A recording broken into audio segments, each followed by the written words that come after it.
দিক থেকে আইতাছি, আয়া দেখি দোকানটা এই বেরিয়েছে। তো তাড়াতাড়ি করে আমি ধরছি, ধরার পরে আমার দোকান ঢুকাইছি না, মানে 15-20 জনে ধরছে, 15-20 জনে ধরেছে আমার কাছে। এইটার মধ্যে 1 নাম্বার আছে এই কালীপদ বর্মন, তারপরে 2 নাম্বারে সুমন মল্লিক, 3 নাম্বারে প্রদীপ, 4 নাম্বার হয়েছে প্রসেনজিৎ রাঙামোড়াবাড়ি।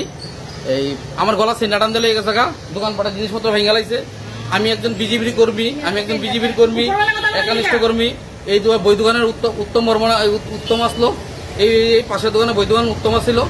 তারপরে তারা 15-20 জন আমার মারছে। মারণের কারণ কি? মারণের কারণ হচ্ছে তারা নিকুশনের পার্টি, আমরা তারা লোক নিকুশন করি না, আমরা ব্যবসা বাণিজ্য লয়ে আছি। তারা লোকে নিকুশনে থাকতেইব।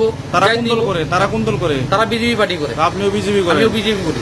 তারা লোকে থাকতেইব, করতেইব, আমরা দুষ্কৃতির মধ্যে যাইতাম না। তারা বাজে বাজে কাজ করবো। কয়েকদিন আগে সুবলতুর বিল্ডিং ভাঙাচুরি করছে, এই তারাই করছে। আপনার নাম কি? আমার আবার আরেকজন হচ্ছে সুমন মল্লিক, আমার নাম দুলাল সূত্রধর। ওই আমি উপর মহলে জানাইছি, আমার বাড়ি পত্রটাপা। আমি উপর মহলে জানাইছি, জানানোর পরে কইছি ঠিক আছে আমরা দেখতাছি ব্যাপারটা, আপনারা একটু শুধু কেসটা শুধু আমরা এন্ট্রি করেন। আমরা থানা মামলা হয়েছে? থানা মামলা করছি না, কোনো করুন। আমার গলা চিন্তা টান দিয়ে গেছে, সেইটা নেই। এই যে প্রসেনজিৎ রাঙামোড়া বাড়ি। কতটুকু আসলো? 2 ভর্তি একটু কম আছিল।